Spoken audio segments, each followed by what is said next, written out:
Hello everyone, welcome to Destiny commerce academy. जैसा कि आप सबको पता है, एचपीएससी पीजीटी सब्जेक्टिव पेपर की जो क्वेश्चन टेस्ट सीरीज़ है वो लॉन्च कर रखी है।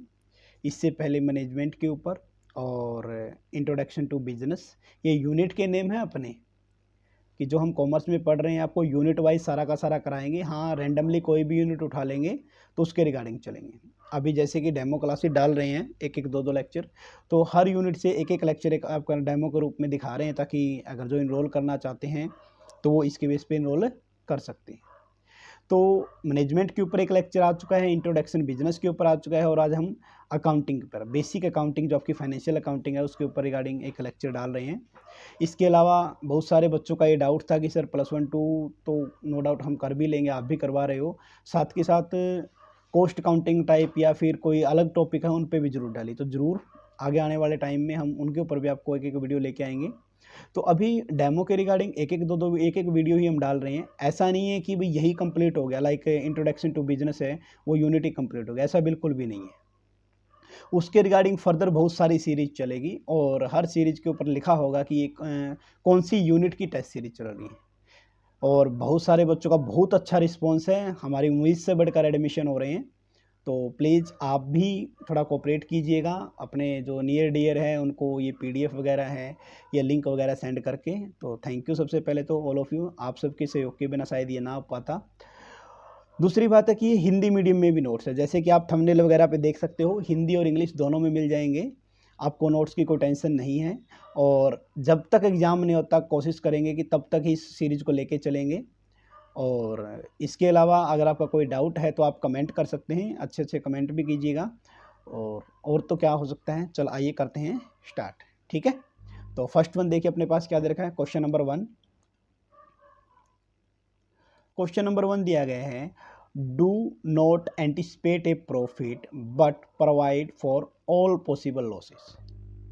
कि आप जो एंटिसिपेट फ्यूचर में होने वाले प्रॉफिट को तो प्रॉफिट कंसीडर नहीं करते, लेकिन जो फ्यूचर में लॉसेज उसको लॉस कंसीडर कर लेते हो। तो state and explain the principle behind this, इसके पीछे कौन सा प्रिंसिपल है। हालांकि सबको पता है कि ये कंडीशन क्या कुछ है, लेकिन फिर भी क्वेश्चन इस तरीके से घुमा के दे सकता है।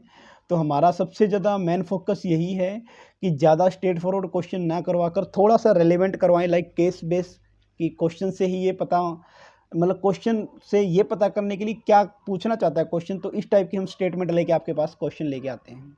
और हाँ, बात ये रही कि प्रैक्टिकल क्वेश्चन भी करवाएंगे।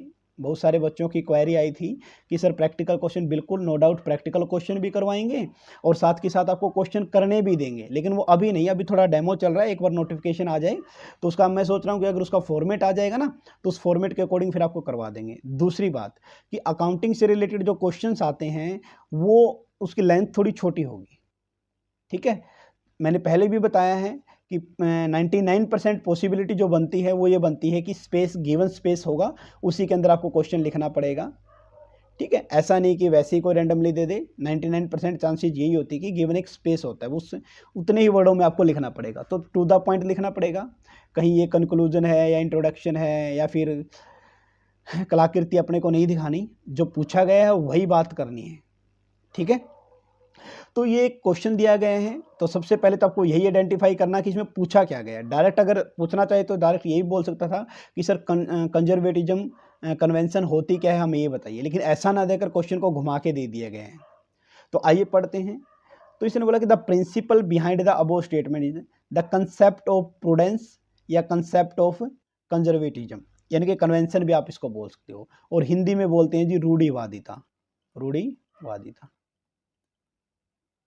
ठीक है, और बहुत सारे बच्चों का याद आ गया हिंदी से मुझे कि सर हम इंग्लिश में लिख सकते हैं क्या अकाउंट को, बिजनेस स्टडी को हम हिंदी में लिख देंगे। बिल्कुल लिख सकते हो, लेकिन क्या याद रखना, जब भी आप पेपर दोगे तो वहाँ पर मीडियम पूछेगा तो आप अपना हिंदी भर देना, क्योंकि नियर अबाउट जो भी अभी तैयारी कर रहे हैं सारे के सारे नियर अबाउट 30 एज के आसपास है, कोई 1-2 साल कम है, कोई 1-2 साल ज़्यादा है। तो उस टाइम जब इन्होंने की थी, आप बोल सकते हो कि जब इन्होंने बीकॉम वगैरह की है, क्योंकि ये बीकॉम बेस्ड ही टेस्ट है आपका, बीकॉम एमकॉम बेस्ड है, तो उस टाइम हिंदी मीडियम ही था मोस्टली।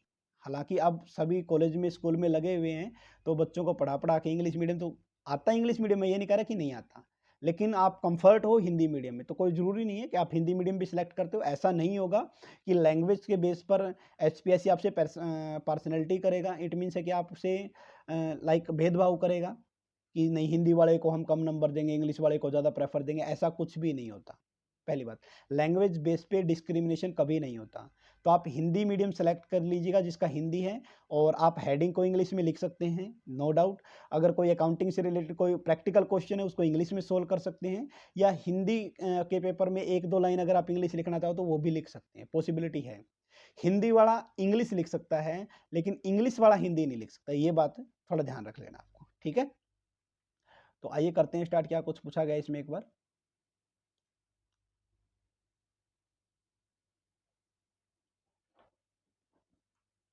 हाँ जी, तो सबसे पहले क्या दिया गया है कि इस स्टेटमेंट को पढ़कर बताइए पूछा क्या गया है। तो इस स्टेटमेंट में कंसेप्ट ऑफ प्रूडेंस या कंजर्वेटिज्म जो आपकी कन्वेंशन है उसके बारे में पूछा गया है।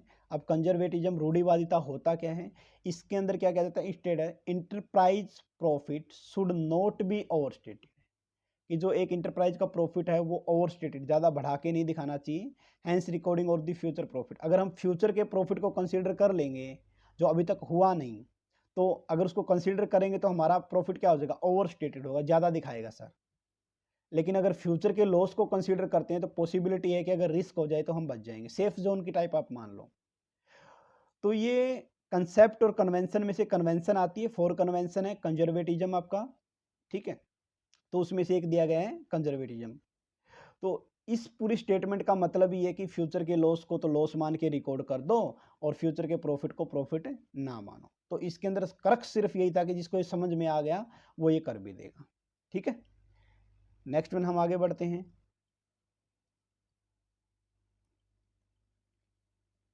हाँ जी,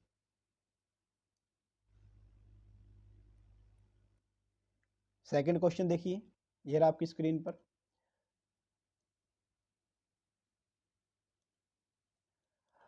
describe the role of accounting in the modern world, कि मॉडर्न वर्ल्ड के अंदर अकाउंटिंग का क्या रोल को है ये आपको आइडेंटिफाई करना है। अब अकाउंटिंग, रोल ऑफ अकाउंटिंग है वही है, लेकिन थोड़ा सा बोलते हैं ना, मैंने बोला कि हर क्वेश्चन को थोड़ा सा आप उसको मॉडिफाई करके हमने यहाँ पर पेश आपको आपके सामने पेश करने की कोशिश की है। तो इसने बोला कि अर्लियर पहले अकाउंटिंग का रोल था लिमिटेड, मतलब बिजनेस जो ट्रांजैक्शन होती थी उनको ही सिर्फ नोट डाउन करते थे। और बिजनेस ट्रांजैक्शन भी कौन सी सर, फाइनेंशियल नेचर की, कौन सी होती थी, फाइनेंशियल नेचर की ट्रांजैक्शन होती है, उसको बिजनेस ट्रांजैक्शन बोलते हैं। अच्छा, एक इवेंट भी होता है, आपने सुना भी होगा ट्रांजैक्शन और इवेंट, आप तो पढ़ाते ही हो +1 2 को, तो पता ही है। ट्रांजैक्शन का मतलब होता है कि लाइक आपने कैपिटल स्टार्टिंग में कितनी लगाई ओनर ने, उसको ट्रांजैक्शन बोल सकते हैं। लाइक बिजनेस के अंदर मान लीजिए 1 लाख रुपीज़ लगा के बिजनेस स्टार्ट किया तो कैश टू कैपिटल हो जाएगा, ये एक ट्रांजैक्शन होगी। लेकिन ओवरऑल एंड में देखना कि ओनर के पास क्या बचा हुआ है साल के एंड में, वो इवेंट कहलाता है, ठीक है। तो इसने बोला कि पहले जो अकाउंटिंग का रोल था सिर्फ रिकॉर्डिंग करना बिजनेस ट्रांजैक्शन की, और बिजनेस ट्रांजैक्शन की एग्जैक्ट डेफिनेशन होती है जिससे बिजनेस की फाइनेंशियल पोजीशन में चेंज हो जाए, फाइनेंशियल स्टेटमेंट नहीं। फाइनेंशियल स्टेटमेंट के अंदर तो profit and loss account, balance sheet और कैश फ्लो आता है, फाइनेंशियल पोजीशन के अंदर सिर्फ बैलेंस शीट आती है। तो the role of accounting was limited to record the business transaction, यही था पुराने टाइम में। लेकिन आज के टाइम में रोल चेंज हो चुका है। अब सिर्फ आपको सिर्फ नोट डाउन नहीं करना, बल्कि it is also you to disseminate, यानी कि आपको इन्फॉर्मेशन ट्रांसफ़र करनी है, किसको, टू एक्सटर्नल और इंटरनल यूजर, यानी कि दोनों यूजर को भी वो इन्फॉर्मेशन ट्रांसफ़र करनी है। तो इसलिए फाइनेंशियल एनालिसिस ऑफ स्टेटमेंट भी हम पढ़ते हैं ताकि यूजर को हेल्प मिल सके, ताकि वो उसके बेस पर इंटरनल और एक्सटर्नल यूजर क्या करें, डिसीजन ले सके। इसके अलावा क्या क्या चीज़ें हैं जो आपको ध्यान रखनी चाहिए, जो कंसिडर करनी चाहिए। फर्स्ट वन आइए पढ़ते हैं।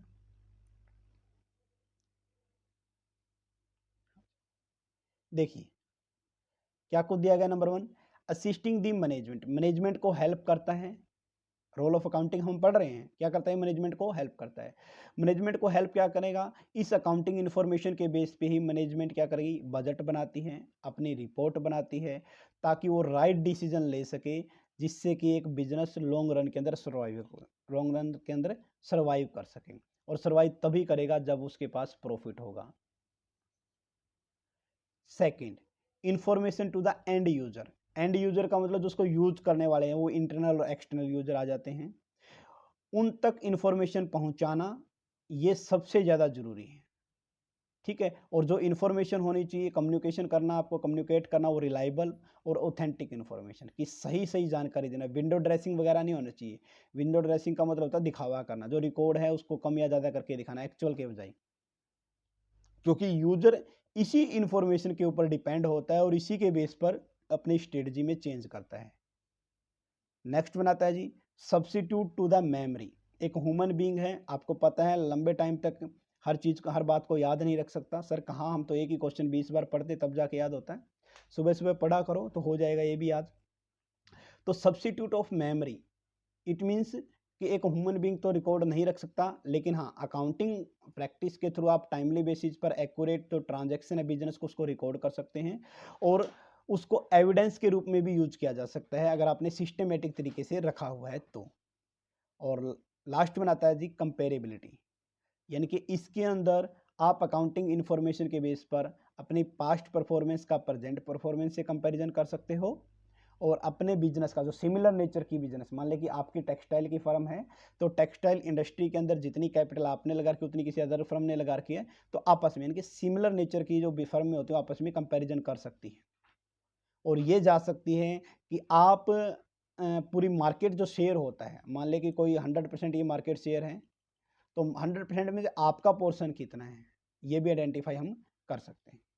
तो याद रखना रोल ऑफ अकाउंटिंग में क्या क्या है। सबसे पहले मैनेजमेंट को हेल्प करता है, एंड यूजर को हेल्प करता है, ठीक है। मेमोरी, सब्स्टिट्यूट ऑफ मेमोरी है कि मेमोरी की जगह हम ये अकाउंटिंग इन्फॉर्मेशन यूज कर सकते हैं, ज़्यादा ट्रांजेक्शन याद करने की जरूरत नहीं है। और कंपैरेटिव स्टडी की कंपैरिजन इजिली किया जा सकता है।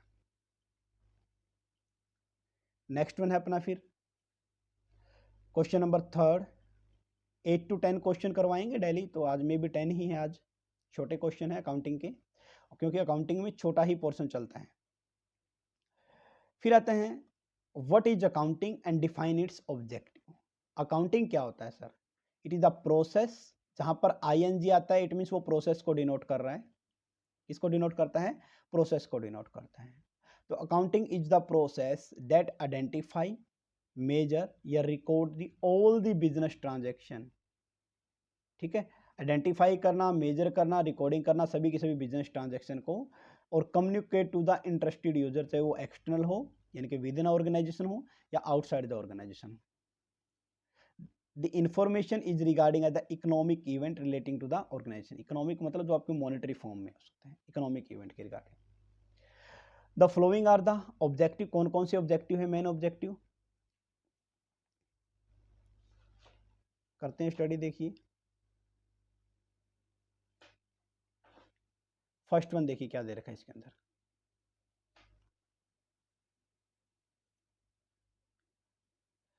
सबसे पहले maintenance of record of business transaction, कि बिजनेस ट्रांजैक्शन के रिकॉर्ड को मेंटेन करना, एक तो ये मेन मोटिव है, ठीक है, ऑब्जेक्टिव है इसका अकाउंटिंग का। अब बिजनेस ट्रांजैक्शन को रिकॉर्ड करना, ये सिस्टमेटिक तरीके से रिकॉर्ड किया जाता है। लाइक सबको पता है पहले जर्नल एंट्री की जाती है, ठीक है। जर्नल एंट्री के बाद में क्या किया जाएगा सर? उसका सब्सिडरी बुक में उसको नोट डाउन किया जाएगा। 8 तरह की सब्सिडरी बुक होती है। फिर सब्सिडरी बुक के बजाय हम क्या करेंगे, अगर फर्म बड़ी है तो सब्सिडरी बुक में डायरेक्ट कर सकती है, छोटी है तो जर्नल एंट्री कर सकती है। तो सबसे पहले तो identification of the business transaction, फिर उसको जर्नल एंट्री रिकॉर्ड करना है, फिर उसको क्लासीफाई करना है, समराइज करना है। तो इस टाइप से आप अलग अलग आएंगे तो वो कर भी लोगे। तो सिस्टमेटिक तरीके से रिकॉर्ड करना है। Next one, accounting is beneficial. Accounting क्या है? बेनिफिशियल है। क्यों? क्योंकि एक ह्यूमन बीइंग सारी की सारी चीज़ों को याद नहीं रख सकता। हम पहले भी बात कर चुके हैं। लाइक बिजनेस के अंदर कितनी सेल हुई, परचेज हुई, रिसीव पेमेंट, 1-2 दिन की याद कर लेंगे, महीने 2 महीने की कर लेंगे, लेकिन सालों साल की तो याद नहीं रख सकती। और नेक्स्ट वन, जो आपने अकाउंटिंग रिकॉर्ड रखे हैं अगर वो सिस्टमेटिक, पहले मैं बात फिर बोलता हूँ, अगर सिस्टमेटिक तरीके से रखे हैं ना तभी वो एविडेंस के रूप में यूज होंगे, वरना नहीं। सेकंड वन आता है calculation the profit and loss. Her businessman चाहता है कि उसको पता हो कि साल के एंड में उसने कितना प्रॉफिट या लॉस अर्न किया है। तो accounting of the income and expenditure of business help करता है किसमें? To ascertain the net result of the end of the particular period. Particular period कोई भी फाइनेंशियल ईयर भी हो सकता है। फाइनेंशियल ईयर 1 अप्रैल से 31 मार्च चलता है, ये याद रख लेना, ठीक है। और ये ध्यान रखना to understand whether the business operation resulting in profit and loss. ये तो सिंपल सी बातें हैं, तो होप श्योर आपको सबको पता ही होगा। अगर हम इस लेवल तक पहुँचे हैं तो इट मीन ये सबको पता है, लेकिन फिर भी एक फॉर्मेट तरीका क्या कुछ लिखना है। तो इसका बेनिफिट आपको यही होगा, अगर आप ये टेस्ट सीरीज वगैरह करते हो तो आपको बेनिफिट ये हो जाएगा, एक तो थोड़ा कॉन्फिडेंस बिल्ड हो जाएगा, एक दूसरा ये पता चल जाएगा कि बाकी लोग क्या कर रहे हैं, है ना। जुड़ने का यही फायदा है।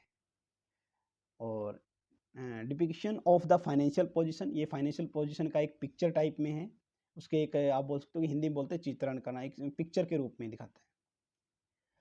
तो फाइनेंशियल आप बोल सकते हैं अकाउंटिंग की प्रिपरेशन करना फाइनेंशियल पोजीशन को समझने जैसा है। फाइनेंशियल पोजीशन में बैलेंस शीट आती है, फाइनेंशियल स्टेटमेंट में PNL, balance sheet, cash flow वगैरह आता है। तो फाइनेंशियल पोजीशन को समझा जा सकता है, बैलेंस शीट में एसेट, लायबिलिटी और कैपिटल के बारे में आप समझ सकते हो। और नेक्स्ट वन आता है जिसका ऑब्जेक्टिव आता है providing counting information to its user. ये जिसके जो एंड यूजर होते हैं, जिसके लिए ये सब काम किया जाता है, चाहे वो इंटरनल हो चाहे एक्सटर्नल हो, वो इसके बेस पर अपने डिसीजन ले सकते हैं सिचुएशन के अकॉर्डिंग। ठीक है, तो ये सिंपल सा था अकाउंटिंग क्या है, इसके ऑब्जेक्टिव क्या है। तो हमने पहले बात की कि नॉर्मल क्वेश्चन भी देते हैं, थोड़ा सा डिफिकल्ट पैटर्न भी आपको मिलेगा, जैसे लाइक ये।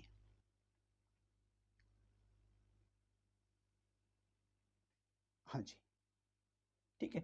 अब जैसे ये क्वेश्चन है, आप थोड़ा सा दिमाग लगाना फिर आंसर देखेंगे। If the firm complete the flowing worksheet को कंप्लीट करना, अपने 5 पोर्शन दे रखे हैं तो इस टाइप से आ सकता है क्वेश्चन, कोई बड़ा इशू नहीं है। If a firm believe that some of its debtor may default, अगर एक फर्म को लगता है कि उसके कुछ डेटर है जो पैसे नहीं देंगे, ठीक है, it should act on this by making sure that all the possible losses are recorded.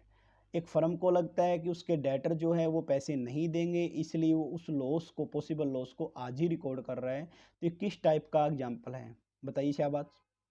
अभी पढ़ के आए थे क्या, कंजर्वेटिज्म, रूढ़िवादिता के सिद्धांत में फ्यूचर के लॉस को लॉस मान लिया ना, यहाँ पर एक ही लाइन दी गई, ठीक है। Next one, everything A firm on it also owned but out to somebody, this coincidence and example of, ये किसका एग्जाम्पल आपको ये बताना है। इसने बोला है कि एक जो फर्म है, everything is a firm on, देखिए शाबाश, इट इज ऑल्सो, ये ड्यूल एस्पेक्ट के अकॉर्डिंग है कि हर फर्म की 2 एंट्री होती हैं, यानी कि सॉरी, हर ट्रांजैक्शन की 2 एंट्री होती हैं, एक को डेबिट करते हैं एक को क्रेडिट करते हैं, ये इसके रिगार्डिंग दिया गया है। थर्ड वन आता है a firm should may hold the stock which is heavily demanded. अच्छा, जिस स्टॉक की ज़्यादा डिमांडेड होगी उसके फ्यूचर में प्राइस इंक्रीज होने के चांसेस होंगे नहीं होंगे, सर बिल्कुल होंगे, क्योंकि डिमांड ज़्यादा है तो फ्यूचर में प्राइस बढ़ेगा। फ्यूचर में प्राइस बढ़ेगा तो इसलिए क्या करो, होल्ड कर लो स्टॉक को आज ही, यानी कि फ्यूचर में लॉस ना हो, फ्यूचर में महंगा ना मिले, इसको आज ही होल्ड कर लो। Consequently the market value of stock में भी increase, normal accounting procedure to भी इग्नोर कर देंगे, यहाँ पर क्या लगाएंगे सर, यहाँ पर फिर कंजर्वेटिज्म का कंसेप्ट ही चलेगा कि फ्यूचर में प्राइस बढ़ने वाला है, ये सोच के आज ही स्टॉक को होल्ड कर लिया है, तो क्या है, रूढ़िवादिता का सिद्धांत ही है कि फ्यूचर में लॉस ना हो जाए, उससे बच रहे हैं हम। नेक्स्ट बनाता है the management of the firm is irremarkable incompetent, कि जो एक फर्म की मैनेजमेंट है, जो मैनेजर वगैरह है वो इनकम्पिटेंट है, मतलब उसके अंदर कोई एबिलिटी नहीं है। Sorry, the firm accountant can not take into the account, और फर्म अकाउंटेंट इसको कंसिडर नहीं कर रहा, क्यों, जब वो बुक्स ऑफ अकाउंट, मतलब अकाउंटेंट को पता है कि हमारी फर्म की जो मैनेजमेंट है वो बेकार है, कैपेबिलिटी नहीं है, फिर भी वो बुक में नहीं लिख रहा, क्यों, क्योंकि मनी मेजरमेंट कंसेप्ट, कि सर उसकी एबिलिटी को आप पैसे में मेजर नहीं कर सकते, वो आपकी नॉन फाइनेंशियल ट्रांजैक्शन होती है, जबकि फाइनेंशियल ट्रांजैक्शन को ही हम रिकॉर्ड करते हैं। और लास्ट वन आता है the fact that business is a separate and distinct from its owner, the best exemplified by the concept of business entity. Business entity में क्या था, सेपरेट बिजनेस एंटिटी सुना है ना नाम, वो यही है कि सर ओनरशिप अलग होती है और बिजनेस अलग होता है। तो एक इस टाइप से क्वेश्चन बनाने की कोशिश की है कि आपके सामने क्या पता ऐसा भी दे दें, तो होप सो ये आपको पसंद आया होगा, इस टाइप का पैटर्न भी विद आंसर आपको मिलेंगे पीडीएफ में, आंसर हिंदी इंग्लिश दोनों में। और नेक्स्ट क्वेश्चन अपना देखिए, और भी अच्छा है ये question number 5, giving example explain each of the flowing counting term.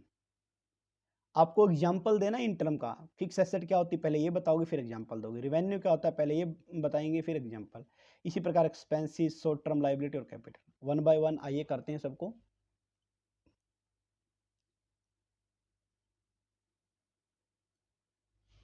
सबसे पहले बात करेंगे फिक्स एसेट की।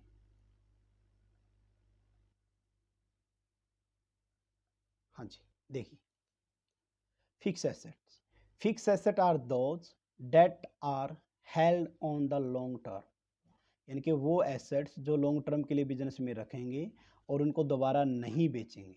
याद रखना, दोबारा उनको नहीं बेचते, बल्कि इन एसेट्स की हेल्प से एक बिजनेस क्या करता है, प्रॉफिट अर्न करता है और अपनी ईयर टू ईयर ग्रोथ करता है।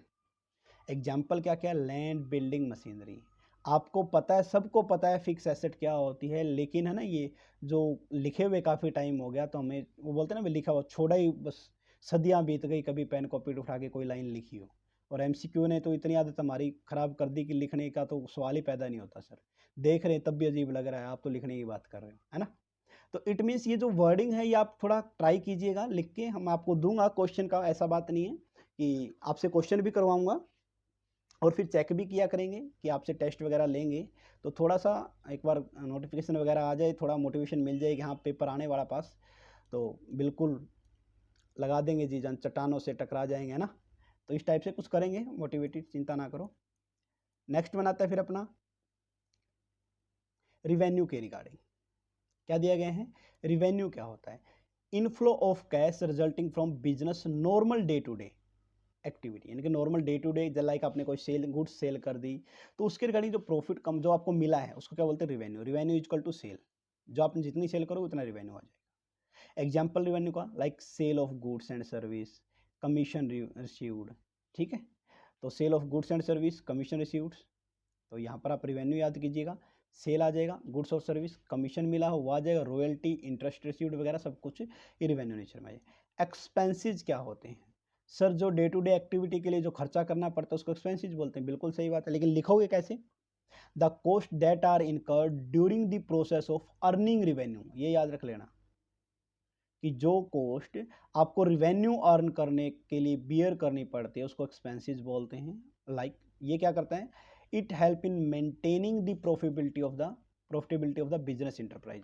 ये आपने देखा हो जितने भी नोट्स है सारा का सारा आपको शायद मे भी, जहाँ तक मुझे लगता है बिल्कुल एक्यूरेट कंटेंट है, टू द पॉइंट है, कहीं भी ऐसे बढ़ा चढ़ा कर कुछ नहीं लिखा गया।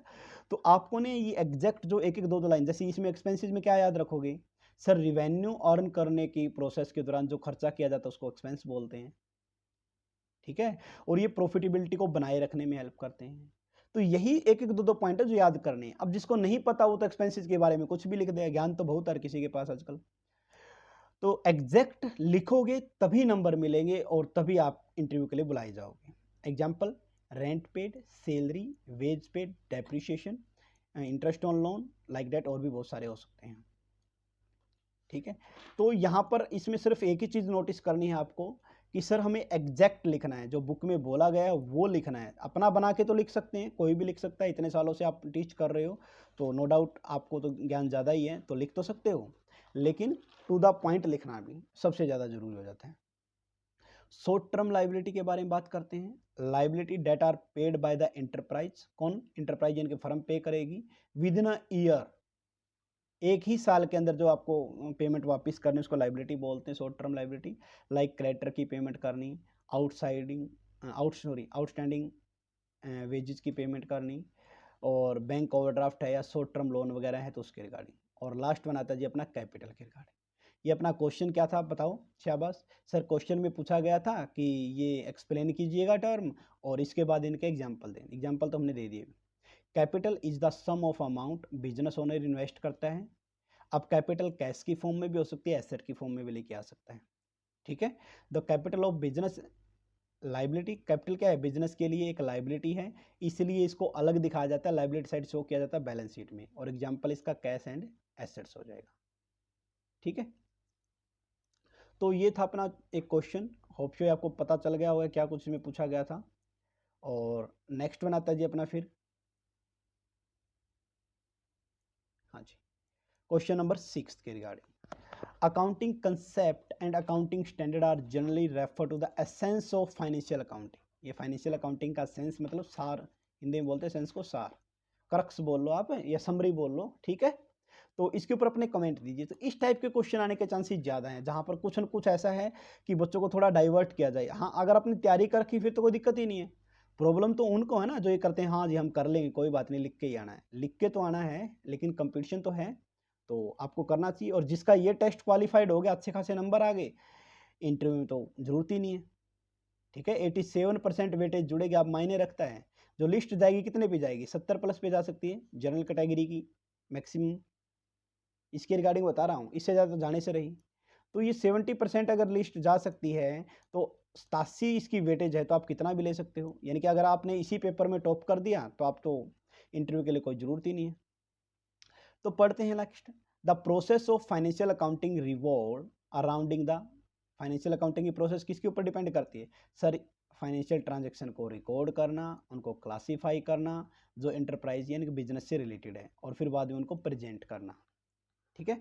प्रेजेंटिंग द फाइनेंशियल स्टेटमेंट किसके सामने सर, यूजर होते हैं, एक इंटरनल होता है एक एक्सटर्नल होता है, बिल्कुल उसके सामने।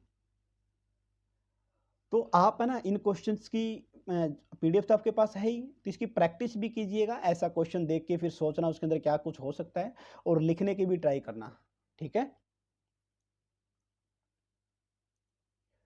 आगे नेक्स्ट पढ़ते हैं, कंसेप्ट और अकाउंटिंग स्टैंडर्ड के बारे में बात की गई इसने, तो वो दोनों ही पढ़ लेते हैं आइए।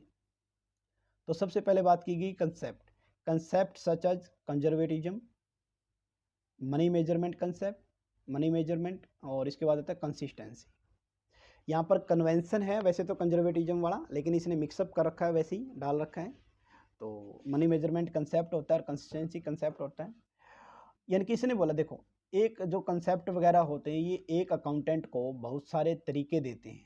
क्या देते हैं कि आप एक ही चीज़ को अलग अलग तरीके से मेजर कर सकते हो, रिकॉर्ड कर सकते हो। फॉर एग्जांपल डेप्रिसिएशन, एक अकाउंटेंट डेप्रिसिएशन के कौन सा भी मेथड अडॉप्ट कर सकता है। आपने अगर हमारा कोर्स बाय कर रखा है पहले, जो पीजीटी कॉमर्स के रिगार्डिंग स्टार्टिंग में किया था, तो उसके अंदर पता नहीं कितने, शायद में भी 10-15 डेप्रिसिएशन के मेथड लगा रखे हैं, फिर भी एक दो स्ट्रेट लाइन हो गया, रिटन डाउन, ये तो सबको ही पता है। तो कोई भी मेथड यहाँ पर फॉलो कर सकता है। और अगर अलग अलग मेथड फॉलो कर लिया तो यूजर भी क्या पता अपने अकॉर्डिंग सोच ले कि क्या इसने फॉलो कर रखा है, तो रॉन्ग इंटरप्रिटेशन हो सकता है। तो इससे बचने के लिए अकाउंटिंग कंसेप्ट या स्टैंडर्ड की हेल्प ली जाती है, जिस इसे इस इनकंसिस्टेंसी को दूर किया जा सकता है। तो अकाउंटिंग कंसेप्ट और स्टैंडर्ड वहाँ पर हेल्प करते हैं, यानी कि इनकंसिस्टेंसी की प्रॉब्लम को दूर करने में हेल्प करते हैं। कौन, अकाउंटिंग कंसेप्ट और स्टैंडर्ड्स। अब ये जो स्टैंडर्ड सेट कौन करता है, कंसेप्ट सेट कौन करता है, institute of chartered accountant of India, ICAI। ये हेल्प करता है एस्टैब्लिशिंग द कंसिस्टेंसी को, क्योंकि फाइनेंशियल रिकॉर्ड में क्या हो, कंसिस्टेंसी हो, उनमें बार बार चेंज ना हो, ताकि उसको यूजर के प्रॉब्लम ना हो। By applying these accounting standard concept business can successfully remove ambiguity, मतलब अस्पष्टता को दूर करता है, ठीक है। जिससे क्या होगा सर, जो कंपनीज है वो क्रिएट कर पाएगी रिलायबिलिटी को, कंसिस्टेंसी को, कंपेरेबिलिटी को, कि जो फाइनेंशियल रिकॉर्ड है वो रिलायबल है, आप उस पर विश्वास कर सकते हो। कंसिस्टेंसी मतलब एक सा मेथड अडॉप्ट किया गया है, और एक फर्म दूसरी फर्म से कंपैरिजन भी कर सकते हो, या फिर प्रेजेंट का पास्ट से कंपैरिजन कर सकते हो, रॉन्ग इंटरप्रिटेशन नहीं होगा फिर। तो इसलिए इसको क्या जाता है, यानी कि जो राइटफुल, जो अच्छी सक्सेसफुल आप बोल सकते हो कि ऑथेंटिक जो इन्फॉर्मेशन होती है वही किसी फाइनेंशियल अकाउंटिंग का सेंस होती है, ठीक है। नेक्स्ट वन हम आगे बढ़ते हैं, एक्सप्लेन द क्वालिटेटिव करेक्टरिस्टिक्स। क्या पढ़ना आपको, क्वालिटेटिव, क्वांटिटेटिव नहीं, क्वालिटेटिव करेक्टरिस्टिक्स कौन कौन सी हो सकती हैं। ये 4 करेक्टरिस्टिक्स है, और वेरी वेरी इंपॉर्टेंट आप बोल सकते हैं, क्वेश्चन पूछा जा सकता है। तो explain the qualitative characteristics of the accounting. सबसे पहला आता है रिलायबिलिटी, कि जो यूजर है वो आपके जो अकाउंटिंग, जो आपने बैलेंस शीट P&L में, उस पर विश्वास कैसे करें। रिलायबल, रिलायबिलिटी मतलब विश्वास करने होगा। तो रिलाय अकाउंटिंग इन्फॉर्मेशन पे कैसे किया जा सकता है, अगर आप उस एक्सटर्नल या इंटरनल यूजर को प्रूफ दे दो कि सर वेरीफाई कर लो, देखो ये हमने लिख रखा है कैश बैलेंस शीट के अंदर मान ले कि 1 लाख, और ये 1 लाख के ये देखो सर सबूत है हमारे पास, यहाँ से आया है। तो reliability imply that one can rely on the accounting information, the source जिसके बेस पर वो विश्वास करेगा, वाउचर हो सकता है, बिल्स हो सकता है, कैश मेमो हो सकता है। इस टाइप के आप क्या करोगे, सोर्स डॉक्यूमेंट इसको बोलते हैं। क्या बोलते हैं इसको? सोर्स डॉक्यूमेंट इनको बोला जाता है। इनका यूज किया जा सकता है एज ए प्रूफ के रूप में, तो इस पर ज़्यादा रिलाई किया जा सकता है। तो रिलायबिलिटी होनी चाहिए। पहला क्या रहेगा? क्या ही है ये याद रखना, पहला क्या है? रिलायबिलिटी। नेक्स्ट वन रिलायबिलिटी के बाद में, ताकि एक्सटर्नल और इंटरनल यूजर इस पर रिलाई कर सके, विश्वास रख सके, और अनबायस्ड यानी कि बायस्डनेस ना हो, इसलिए ज़रूरी है। दूसरा आता है रिलायबिलिटी के बाद में रेलिवेंस, कि ठीक है सर आपकी इन्फॉर्मेशन बढ़िया, हमने मान लिया। यूज़र बोले चलो सर कमाल करते हो, आपने बोल दिया, हम ना माने, ऐसा हो सकता है क्या? तो उन्होंने विश्वास कर लिया, लेकिन जो चीज़ें उनको चाहिए थे वो मिली ही नहीं, है ना? जो आपने बैलेंस शीट या फिर अब उस पर पीएनएल बनाया है, जो इन्फॉर्मेशन यूज़र को चाहिए थी वो यूज़र को पता है कि सर रिलायबल है, विश्वास किया जा सकता है, लेकिन जो इनको इन्फॉर्मेशन चाहिए डिसीजन मेकिंग के रिगार्डिंग, अगर वो प्रोवाइड ही नहीं करवाएंगे आपके अकाउंटिंग स्टेटमेंट, तो दिक्कत हो जाएगी ना फिर। तो वो रेलिवेंस यानी कि उनके लिए उसकी उपयोगिता, हिंदी में बोलते हैं उपयोगिता, कि जो इन्फॉर्मेशन है रेलिवेंट, जो रिलायबल इन्फॉर्मेशन प्रोवाइड कर रहे हैं अकाउंटिंग इन्फॉर्मेशन के थ्रू आपको मिल रहा है, वो सारी की सारी क्या हो, रेलिवेंस भी होनी चाहिए, कि उसके बेस पर इंटरनल या एक्सटर्नल यूजर अपना डिसीजन ले सके। इररेलिवेंट इन्फॉर्मेशन नहीं होनी चाहिए, ठीक है? इररेलिवेंट इन्फॉर्मेशन नहीं होनी चाहिए पीएनएल या बैलेंस शीट के अंदर।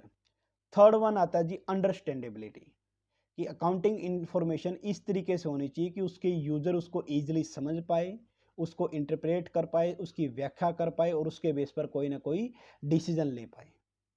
और लास्ट वन आता है जी कंपेरेबिलिटी, कि accounting information one of the essential characteristics है कंपेरेबिलिटी ऑफ डेटा, कि करंट ईयर की अकाउंटिंग इन्फॉर्मेशन का प्रीवियस ईयर की अकाउंटिंग इन्फॉर्मेशन से कंपैरिजन किया जा सके, या फिर दो बिजनेस का, दो या दो से ज़्यादा बिजनेस जो सेम लेवल पर काम करते हैं उनके अंदर कंपैरिजन किया जा सके, या फिर ये देखा जाए कि जो मैनेजर ने जो अकाउंटिंग पॉलिसी, कंसेप्ट, स्टैंडर्ड वगैरह यूज किए हैं वो अच्छे से यूज कर रखे हैं या फिर नहीं कर रखे हैं।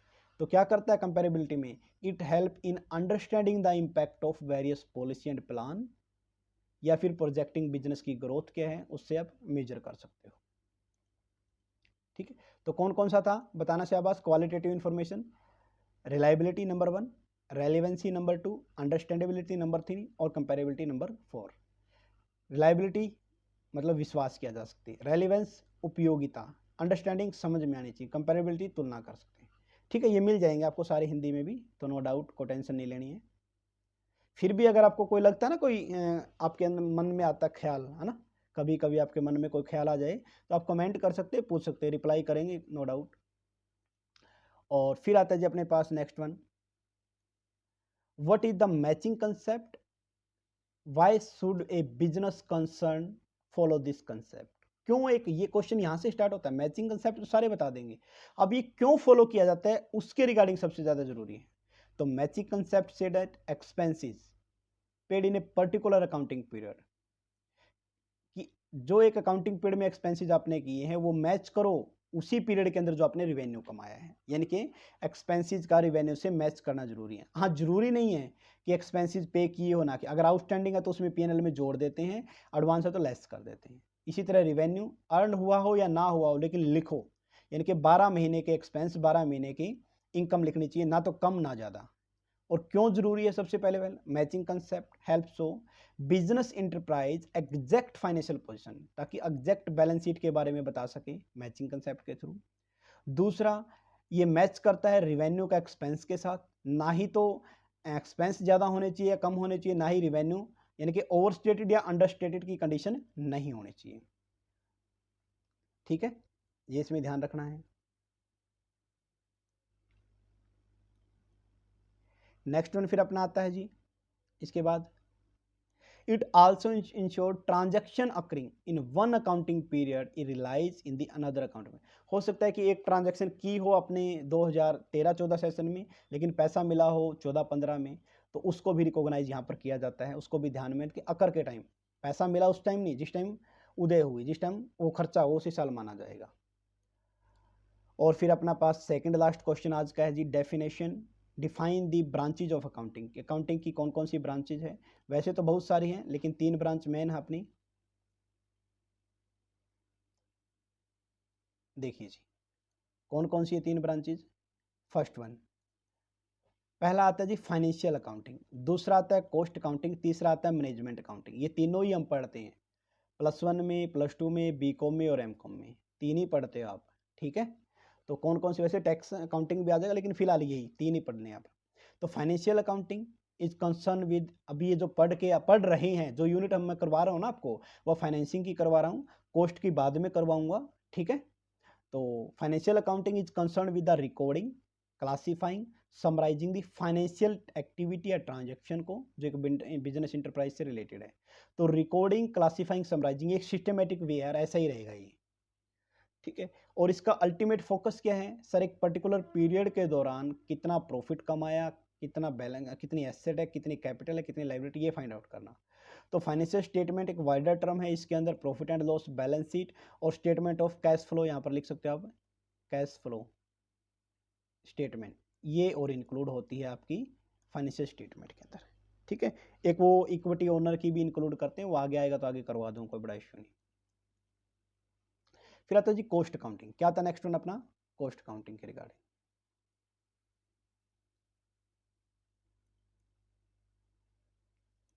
नेक्स्ट वन दिया गया है cost accounting.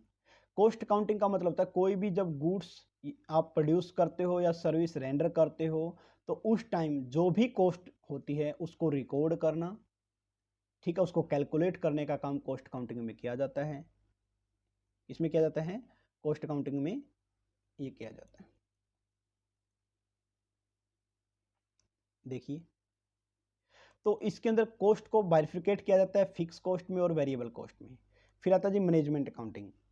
Management accounting involve the measurement या इवैल्यूएशन और इंटरप्रिटेशन ऑफ फाइनेंशियल इंफॉर्मेशन, कि जो आपने फाइनेंशियल इंफॉर्मेशन दी है उनके बेस पर एक मैनेजर या मैनेजमेंट क्या डिसीजन ले सकता है जिससे उसके ऑर्गेनाइजेशन गोल को वो इजीली अचीव कर पाए, ठीक है। तो 3 तरह की अकाउंटिंग होती है, ये ध्यान रख लेना। और लास्ट क्वेश्चन है आज का जी अपना,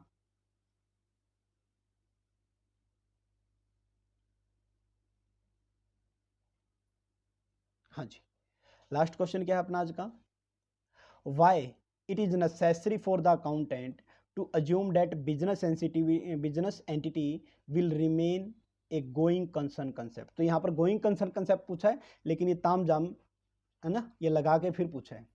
तो according to the going concern concept, इसका मतलब क्या होता है सर, लगातार बिजनेस चलता रहेगा, फिक्स एसेट हम इसी के बेस पे खरीदते हैं।